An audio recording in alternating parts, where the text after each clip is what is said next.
Hi friends, welcome to my channel. ನಾನಿವತ್ತು ನಿಮಗೆ ಮಾವಿನ ಮಿಡಿ ಉಪ್ಪಿನಕಾಯಿ ಅಥವಾ ಮಿಡಿ ಉಪ್ಪಿನಕಾಯಿಯನ್ನು ಯಾವ ರೀತಿ ಮಾಡೋದು, ಹೇಗೆ ಮಾಡೋದು ಅಂತ ತಿಳಿಸ್ಕೊಡ್ತೀನಿ. ತುಂಬಾ ರುಚಿಯಾಗಿರುತ್ತೆ ಮತ್ತು ತುಂಬ ಟೇಸ್ಟಿಯಾಗಿರುತ್ತೆ. ನೀವು 1 ವರ್ಷಗಳ ಕಾಲ ಇದನ್ನು ಸ್ಟೋರ್ ಮಾಡಿ ಇಟ್ಕೋಬೋದು. ಸ್ವಲ್ಪ ಕೂಡ ಹಾಳಾಗಲ್ಲ. ನಿಮಗೆ ಯಾವಾಗ ಬೇಕೋ ಆಗ ಯೂಸ್ ಮಾಡ್ಕೋಬೋದು. ನಾನು ಮೊದಲನೇದಾಗಿ 1.5 kg ಆಗುವಷ್ಟು ಉಪ್ಪನ್ನು ನೀರಲ್ಲಿ ಹಾಕಿ ಚೆನ್ನಾಗಿ ಮಿಕ್ಸ್ ಮಾಡಿ ಅದನ್ನು ಚೆನ್ನಾಗಿ ಬತ್ತಿಸ್ಕೊಳ್ತಾ ಇದ್ದೀನಿ. ನೋಡ್ತಾ ಇರ್ಬೋದು, ಈ ರೀತಿ ಕಟ್ಟಿಗೆ ಒಲೆಯಲ್ಲಿ ರೆಡಿ ಮಾಡ್ಕೊತಾ ಇದ್ದೀನಿ. ಅದು ಒಂದು ಕುದಿ ಬರೋವರೆಗೂ ಹಾಗೆ ಇಡಬೇಕು. ಹಾಗೆ ನಾನು ಮೆಜರ್ಮೆಂಟ್ಗೆ ಈ ಒಂದು ತಟ್ಟೆಯನ್ನು ತೊಗೊಂಡಿದ್ದೀನಿ.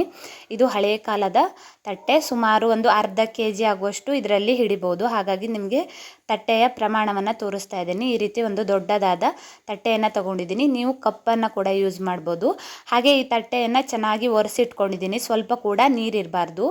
ಯಾಕೆ ಅಂದರೆ 1 ವರ್ಷಗಳ ಕಾಲ ಸ್ಟೋರ್ ಮಾಡಿ ಇರೋ ಕಾರಣ ಅದು ಹಾಳಾಗಬಾರ್ದು ಅನ್ನೋ ರೀಸನ್ಗೆ.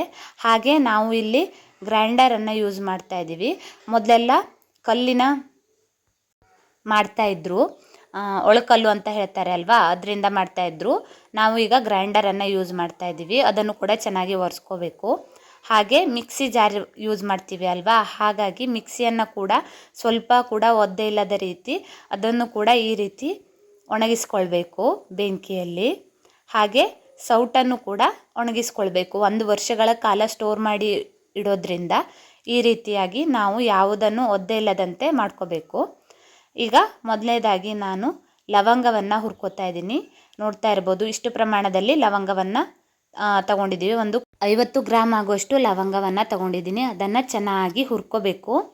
ಚಿಕ್ಕದಾದ ಫ್ಲೇಮಲ್ಲಿ ಚೆನ್ನಾಗಿ ಹುರ್ಕೋಬೇಕು. ಈ ರೀತಿಯಾಗಿ ನೋಡ್ತಾ ಇರ್ಬೋದು, ಈ ರೀತಿಯಾಗಿ ಚೆನ್ನಾಗಿ ಹುರ್ಕೋಬೇಕು. ಅದನ್ನು ಒಂದು ಬಟ್ಟಲಿಗೆ ಹಾಕ್ಕೋಬೇಕು ಹುರಿದಾದ ನಂತರ. ಹಾಗೆ ನೆಕ್ಸ್ಟು 1 ಸ್ಪೂನ್ ಆಗುವಷ್ಟು, 1.5 ಸ್ಪೂನ್ ಆಗುವಷ್ಟು ಸುಮಾರು ಮೆಂತೆಯನ್ನು ತಗೊಂಡಿದ್ದೀನಿ. ಅದನ್ನು ಕೂಡ ಚಿಕ್ಕ ಫ್ಲೇಮಲ್ಲಿ ಚೆನ್ನಾಗಿ ಹುರ್ಕೋಬೇಕು. ಸ್ವಲ್ಪ ಕೂಡ ಕೈ ಬಿಡಬೇಡಿ. ಈ ರೀತಿಯಾಗಿ ಎಲ್ಲವೂ ಚೆನ್ನಾಗಿ ಒಂದೇ ಪ್ರಮಾಣದಲ್ಲಿ ಹುರಿಬೇಕು. ಅದನ್ನು ಕೂಡ ಒಂದು ಬಟ್ಟಲಿಗೆ ಹಾಕೋತಾ ಇದ್ದೀವಿ. ಹೀಗೆ ಒಂದೊಂದನ್ನೇ ಚೆನ್ನಾಗಿ ಹುರಿದು ಬಟ್ಟಲಿಗೆ ಹಾಕೋತಾ ಬರಬೇಕು. ಈಗ 1 ಕಪ್ ಆಗುವಷ್ಟು ಸಾಸಿವೆಯನ್ನು ತಗೊಂಡಿದ್ದೀನಿ. ಅದನ್ನು ಕೂಡ ಈ ರೀತಿಯಾಗಿ ಚೆನ್ನಾಗಿ ಹುರ್ಕೋಬೇಕು. ಸ್ವಲ್ಪ ಕೂಡ ಕೈ ಬಿಡಬೇಡಿ, ಸೀದು ಹೋಗುತ್ತೆ. ಹಾಗಾಗಿ ಈ ರೀತಿಯಾಗಿ ಅದು ಚೆನ್ನಾಗಿ ಹುರಿಬೇಕು. ಸ್ವಲ್ಪ ಕಲರ್ ಚೇಂಜ್ ಆಗುತ್ತೆ. ನೋಡ್ತಾ ಇರ್ಬೋದು ಹೇಗೆ ಕಲರ್ ಚೇಂಜ್ ಆಯಿತು ಅಂತ. ಚೆನ್ನಾಗಿ ಹುರಿದಿದೆ, ನೋಡ್ತಾ ಇರ್ಬೋದು. ಈ ರೀತಿಯಾಗಿ ಸ್ವಲ್ಪ ಕೂಡ ಕೈ ಬಿಡದಂತೆ ಚೆನ್ನಾಗಿ ಹುರ್ಕೋಬೇಕು. 1 ಕಪ್ ಆಗುವಷ್ಟು ಸಾಸಿವೆಯನ್ನು ತಗೊಂಡಿದ್ದೀನಿ. ಅದನ್ನು ಕೂಡ ನೀವು ಬಟ್ಟಲಿಗೆ ಹಾಕ್ಕೊಳ್ಳಿ. ಹಾಗೆ ನೆಕ್ಸ್ಟು ಒಂದು ಅರ್ಧ ಕಪ್ ಆಗುವಷ್ಟು ಜೀರಿಗೆಯನ್ನು ತಗೊಂಡಿದ್ದೀವಿ. ಅದನ್ನು ಕೂಡ ಕೈ ಬಿಡದಂತೆ ಚೆನ್ನಾಗಿ ಹುರ್ಕೋಬೇಕು. ಈ ರೀತಿಯಾಗಿ ಹಸಿ ವಾಸನೆ ಹೋಗಬೇಕು, ಅದರ ಘಮ ಬರಬೇಕು. ಅಲ್ಲಿಯವರೆಗೂ ಈ ರೀತಿಯಾಗಿ ಕೈ ಬಿಡದೆ ಚೆನ್ನಾಗಿ ಹುರ್ಕೋಬೇಕು. ಹೀಗೆ ಪ್ರತಿಯೊಂದನ್ನು ಒಂದೊಂದಾಗಿ ಹುರ್ಕೋಬೇಕು. ನೋಡಿ, ಈ ರೀತಿಯಾಗಿ ಚೆನ್ನಾಗಿ ಹುರ್ಕೋಬೇಕು. ಅದು ಸ್ವಲ್ಪ ಕೆಂಪು ಬಣ್ಣ ಬರಬೇಕು. ಅದನ್ನು ಕೂಡ ಬಟ್ಟಲಿಗೆ ಹಾಕೋತಾ ಇದ್ದೀವಿ. ಈ ರೀತಿಯಾಗಿ ಎಲ್ಲವನ್ನು ಬಟ್ಟಲಿಗೆ ಹಾಕ್ಕೋಬೇಕು. ಅದು ಆರಬೇಕು. ಅಲ್ಲಿವರೆಗೂ ನಾವು ಅದನ್ನು ಮಿಕ್ಸಿ ಮಾಡುವ ಹಾಗಿಲ್ಲ. ಹಾಗಾಗಿ ಬಟ್ಟಲಿಗೆ ಹಾಕ್ಕೋತಾ ಇದ್ದೀವಿ. ಹಾಗೆ ಇಲ್ಲೊಂದು 25ರಿಂದ 30 ಕಾಳು ಮೆಣಸನ್ನು ಹಾಕ್ಕೋತಾ ಇದ್ದೀವಿ. ಅದನ್ನು ಕೂಡ ಚೆನ್ನಾಗಿ ಹುರ್ಕೋಬೇಕು. ಈ ಕಾಳು ಮೆಣಸನ್ನು ಯೂಸ್ ಮಾಡೋ ರೀಸನ್ ಏನು ಅಂದರೆ, 1 ವರ್ಷಗಳ ಕಾಲ ಸ್ಟೋರ್ ಮಾಡಿ ಇರೋ ಕಾರಣ ಅದು ಬೂಸ್ಟ್ ಬರಬಾರ್ದು, ಮೇಲುಗಡೆ ಹೊದಿ ಅಂತ ಹೇಳ್ತೀವಿ ನಾವು, ಅದು ಬರಬಾರ್ದು ಅನ್ನೋ ರೀಸನ್ನಿಗೆ ನಾವು ಈ ಕಾಳು ಮೆಣಸನ್ನು ಕೂಡ ಹಾಕ್ತಾ ಇದ್ದೀವಿ. ಅದನ್ನು ಕೂಡ ಚೆನ್ನಾಗಿ ಹುರ್ಕೋಬೇಕು. ಹಸಿ ವಾಸನೆ ಹೋಗುವವರೆಗೂ ಈ ರೀತಿಯಾಗಿ ಹುರ್ಕೋಬೇಕು. ಹಾಗೆ 1 ಚೂರು ಇಂಗನ್ನು ಕೂಡ ಹಾಕ್ಕೋತಾ ಇದ್ದೀವಿ. ನೋಡ್ತಾ ಇರ್ಬೋದು, ಇಷ್ಟು ಪ್ರಮಾಣದಲ್ಲಿ ನಾನು ಇಂಗನ್ನು ಹಾಕ್ಕೊಂಡಿದ್ದೀನಿ. ಅದನ್ನು ಕೂಡ ಕಾಳು ಮೆಣಸಿನ ಜೊತೆ ಚೆನ್ನಾಗಿ ಹುರ್ಕೋಬೇಕು. ನೀವು ಉಪ್ಪಿನಕಾಯಿಯನ್ನು ಯೂಸ್ ಮಾಡೋ ಟೈಮಿಗೆ ಒಂದು ಒಗ್ಗರಣೆಯನ್ನು ಹಾಕ್ಕೊಂಡ್ರೆ ಸಾಕಾಗುತ್ತೆ. ಆಗ ಕೂಡ ಇಂಗನ್ನು ಬಳಸಿ, ತುಂಬಾ ಚೆನ್ನಾಗಿರುತ್ತೆ. ಈಗ ಎಲ್ಲವನ್ನು ಬಟ್ಟಲಿಗೆ ಹಾಕ್ಕೊಂಡಿದ್ದೀನಿ. ಅದನ್ನು ಸ್ವಲ್ಪ ಆರೋಕೆ ಬಿಡಬೇಕು. ಬಿಸಿ ಇದ್ದಾಗಲೇ ಅದನ್ನು ಮಿಕ್ಸಿ ಮಾಡಿದ್ರೆ ಹಾಳಾಗತ್ತೆ. 1 ವರ್ಷಗಳ ಕಾಲ ಸ್ಟೋರ್ ಮಾಡಿ ಇಡೋ ಕಾರಣ ಆ ರೀತಿ ಮಾಡಬಾರ್ದು. ನೋಡಿ, ಈಗ ಅದು ಆರಿದೆ. ಹಾಗಾಗಿ ನಾನು ಇದೆಲ್ಲವನ್ನು ಮಿಕ್ಸಿಗೆ ಹಾಕಿ ಪೌಡರ್ ಮಾಡ್ಕೊತಾ ಇದ್ದೀನಿ. ಈ ರೀತಿಯಾಗಿ ಚೆನ್ನಾಗಿ ನುಣ್ಣಗೆ ಪೇಸ್ಟ್ ಮಾಡ್ಕೋಬೇಕು. ಹಾಗೆ ನಾನು ಸೌಟನ್ನು ಕೂಡ ಈ ರೀತಿಯಾಗಿ ಒಣಗಿಸ್ಕೊಳ್ತಾ ಇದ್ದೀನಿ. ಯಾಕೆ ಅಂದರೆ ಅದನ್ನು ಉಪ್ಪಿನಕಾಯಿಗೆ ಹಾಕಿ ಬಳಸಬೇಕು. ಹಾಗಾಗಿ ನೋಡಿ ಈ ರೀತಿಯಾಗಿ ನುಣ್ಣಗೆ ಪೌಡರ್ ಮಾಡ್ಕೊಂಡಿದ್ದೀವಿ. ಈಗ ಇದನ್ನು ನಾವು ಗ್ರೈಂಡರ್ಗೆ ಹಾಕ್ಕೋಬೇಕು. ನೋಡ್ತಾ ಇರ್ಬೋದು, ಈ ರೀತಿಯಾಗಿ ಹಾಕ್ಕೋಬೇಕು. ಹಾಗೆ ಉಪ್ಪಿನ ನೀರನ್ನು ಕೂಡ ಈ ರೀತಿ ಸ್ವಲ್ಪ ಸ್ವಲ್ಪವೇ ತಗೋಬೇಕು. ಹಾಗೆ ಅದನ್ನು ಗ್ರೈಂಡರ್ಗೆ ಹಾಕ್ತಾ ಬನ್ನಿ. ನೋಡಿ ಈ ರೀತಿ ನುಣ್ಣಗೆ ರುಬ್ಕೋಬೇಕಾಗುತ್ತೆ. ಮೊದಲೆಲ್ಲ ಒಳಕಲ್ಲನ್ನು ಯೂಸ್ ಮಾಡ್ತಾಯಿದ್ರು, ಆದರೆ ಈಗ ಆ ಸಿಸ್ಟಮ್ ಇಲ್ಲದೆ ಇರೋ ಕಾರಣ ನಾವು ಗ್ರೈಂಡರನ್ನು ಯೂಸ್ ಮಾಡ್ತಾಯಿದ್ವಿ. ನೋಡಿ ಈ ರೀತಿಯಾಗಿ ನಾವು ಮೆಣಸಿನ ಹಿಟ್ಟನ್ನು ಪೌಡರ್ ಮಾಡಿಕೊಂಡು ಬಂದಿದ್ವಿ ಮಿಲ್ಲಿಂದ. ಸೊ ಅದನ್ನು ಕೂಡ ಈಗ ಎಷ್ಟು ಬೇಕೋ ಅಷ್ಟು ಪ್ರಮಾಣದಲ್ಲಿ ತಗೋತಾ ಇದ್ದೀವಿ. ಇದರಲ್ಲಿ ಪ್ರಮಾಣ ಅಂತ ಇಲ್ಲ, ನಿಮಗೆ ಖಾರ ಜಾಸ್ತಿ ಬೇಕು ಅಂದರೆ ಜಾಸ್ತಿ ತಗೋಬೋದು, ಇಲ್ಲ ಅಂದರೆ ಒಂದು 3ರಿಂದ 4 ಕಪ್ ಆಗುವಷ್ಟು ಮೆಣಸನ್ನು ತಗೊಳ್ಳಿ. ನೀವು ಖಾರ ತುಂಬ ಯೂಸ್ ಮಾಡ್ತೀರಾ ಅಂತ ಅಂದರೆ ನೀವು ಖಾರವನ್ನು ಜಾಸ್ತಿ ತಗೋಬೋದು. ನೋಡ್ತಾ ಇರ್ಬೋದು, ಈ ರೀತಿಯಾಗಿ ಒಂದು 4ರಿಂದ 5 ಕಪ್ ಆಗುವಷ್ಟು ಮೆಣಸನ್ನು ತಗೊಂಡಿದ್ದೀವಿ. ಅದನ್ನು ಕೂಡ ಈ ರೀತಿ ಗ್ರೈಂಡರ್ಗೆ ಹಾಕೋತಾ ಇದ್ದೀವಿ. ಚೆನ್ನಾಗಿ ಬೀಸ್ಕೋಬೇಕು. ಈ ರೀತಿ ಚೆನ್ನಾಗಿ ಮಿಕ್ಸ್ ಮಾಡ್ಕೋಬೇಕು. ತರಿಯಾಗಿ ಸ್ವಲ್ಪ ಕೂಡ ಇರಬಾರ್ದು.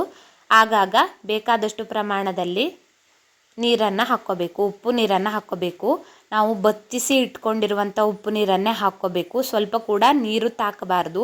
ಸುತ್ತಲೂ ನೀರಿನ ಯಾವುದೇ ಒಂದು ಐಟಮನ್ನು ಇಟ್ಕೋಬೇಡಿ. ನೀರು ಯಾವ ರೀತಿಯಾಗೂ ಉಪ್ಪಿನಕಾಯಿಗೆ ಸೋಕಬಾರ್ದು. ಈ ರೀತಿಯಾಗಿ ಬೇಕಾದಷ್ಟು ಪ್ರಮಾಣದಲ್ಲಿ ನಾವು ಉಪ್ಪು ನೀರನ್ನು ಹಾಕ್ಕೊಂಡು ಗ್ರೈಂಡ್ ಮಾಡ್ಕೋಬೇಕು. ನೋಡ್ತಾ ಇರ್ಬೋದು, ಸ್ವಲ್ಪ ಸ್ವಲ್ಪ ಅಚ್ಚ ಖಾರದ ಪುಡಿ ಹಾಗೆ ಸ್ವಲ್ಪ ಉಪ್ಪು ನೀರನ್ನು ಹಾಕಿ ಈ ರೀತಿಯಾಗಿ ಆಗಾಗ ಚೆನ್ನಾಗಿ ಮಿಕ್ಸ್ ಮಾಡ್ಕೋಬೇಕು.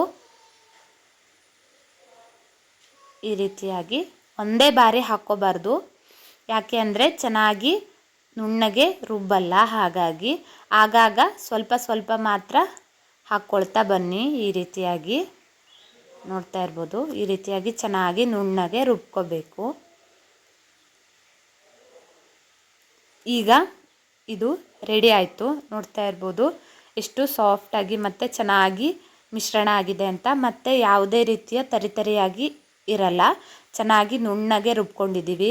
ನಿಮಗೆ ಹತ್ತಿರದಿಂದ ಎಷ್ಟು ಚೆನ್ನಾಗಿ ತೋರಿಸ್ತಾ ಇದ್ದೀನಿ ನೋಡಿ. ಸ್ವಲ್ಪ ಕೂಡ ಗಂಟು ಇರಬಾರ್ದು. ಹಾಗಾಗಿ ಈ ರೀತಿ ಮಾಡ್ಕೋಬೇಕಾಗುತ್ತೆ. ಹಾಗೆ ಉಪ್ಪಿನಲ್ಲಿ ಹಾಕಿ ಇಟ್ಟುಕೊಂಡಿರುವಂತಹ ಮಾವಿನ ಮಿಡಿಯನ್ನು ನೋಡಿ ಈ ರೀತಿಯಾಗಿ ಬಸ್ಕೊಂಡಿದ್ದೀವಿ. ಅದರ ನೀರನ್ನೆಲ್ಲ ತೆಕ್ಕೊಂಡಿದ್ದೀವಿ. ಈಗ ಅದನ್ನು ಒಂದು ಬಟ್ಟೆಯ ಸಹಾಯದಿಂದ ಉಪ್ಪು ನೀರು ಮತ್ತು ಅದರ ಮೇಲಿನ ಸೊನೆ ಹೋಗುವ ರೀತಿ ಚೆನ್ನಾಗಿ ಒರೆಸ್ಕೊಳ್ಳಿ. ನೋಡಿ ಈ ರೀತಿ ಉಪ್ಪಿನ ಅಂಶ ಇರಬಾರ್ದು, ಹಾಗೆ ಮೇಲ್ಗಡೆ ಸೊನೆ ಕೂಡ ಇರಬಾರ್ದು. ಎಲ್ಲವನ್ನು ಚೆನ್ನಾಗಿ ಈ ರೀತಿಯಾಗಿ ನೀಟಾಗಿ ಒಣಗುವ ರೀತಿ ತಿಕ್ಕಿ ಅದನ್ನು ಚೆನ್ನಾಗಿ ಒರೆಸಿಕೊಳ್ಳಿ. ನೋಡಿ ಈ ರೀತಿಯಾಗಿ ಎಲ್ಲವನ್ನು ಚೆನ್ನಾಗಿ ನೀಟಾಗಿ ಉಪ್ಪು ನೀರು ಹೋಗುವ ರೀತಿ ಕ್ಲೀನಾಗಿ ಒರೆಸ್ಕೊಂಡಿದ್ದೀವಿ. ನೋಡ್ತಾ ಇರ್ಬೋದು. ಈಗ ಈ ಮಿಡಿಗೆ ನಾವು ಬೀಸಿ ಇಟ್ಕೊಂಡಿರುವಂತಹ ಮಿಶ್ರಣವನ್ನು ಹಾಕ್ಕೋತಾ ಇದ್ದೀವಿ. ಈ ರೀತಿಯಾಗಿ ಎಲ್ಲವನ್ನು ಹಾಕ್ಕೋಬೇಕು. ಬೀಸಿ ಇಟ್ಕೊಂಡಿರುವಂತಹ ಮಿಶ್ರಣವನ್ನು ಹಾಕ್ಕೊಳ್ಳಿ. ಗ್ರೈಂಡರಿಂದ ತೆಗೆದು ಸ್ವಲ್ಪ ಕೂಡ ನೀರು ಇರಬಾರ್ದು. ಈಗ ಬಳಸ್ತಾ ಇರುವ ಪಾತ್ರೆ ಕೂಡ ನೀರು ಇಲ್ಲದಂತೆ ಚೆನ್ನಾಗಿ ಒರೆಸಿ ಇಟ್ಕೊಂಡಿರುವಂತಹ ಪಾತ್ರೆ. ನೀರು ಸ್ವಲ್ಪ ಕೂಡ ತಾಗಬಾರ್ದು. ಯಾಕೆ ಅಂದರೆ ನಾವು 1 ವರ್ಷಗಳ ಕಾಲ ಅದನ್ನು ಸ್ಟೋರ್ ಮಾಡಿ ಇಡಬೇಕು. ಹಾಗಾಗಿ ಈಗ ಇದೆಲ್ಲವನ್ನು ಹಾಕಿ ಚೆನ್ನಾಗಿ ಮಿಕ್ಸ್ ಮಾಡಿದರೆ ರುಚಿಕರವಾದಂತಹ ಮತ್ತು 1 ವರ್ಷಗಳ ಕಾಲ ಸ್ಟೋರ್ ಮಾಡಿ ಇಡುವಂತಹ ಮಾವಿನ ಮಿಡಿ ಉಪ್ಪಿನಕಾಯಿ ಸವಿಯಲು ಸಿದ್ಧ. Thanks for watching. ನಿಮ್ಮ ಸಹಕಾರ ಯಾವಾಗಲೂ ಇದೇ ರೀತಿ ಇರಲಿ.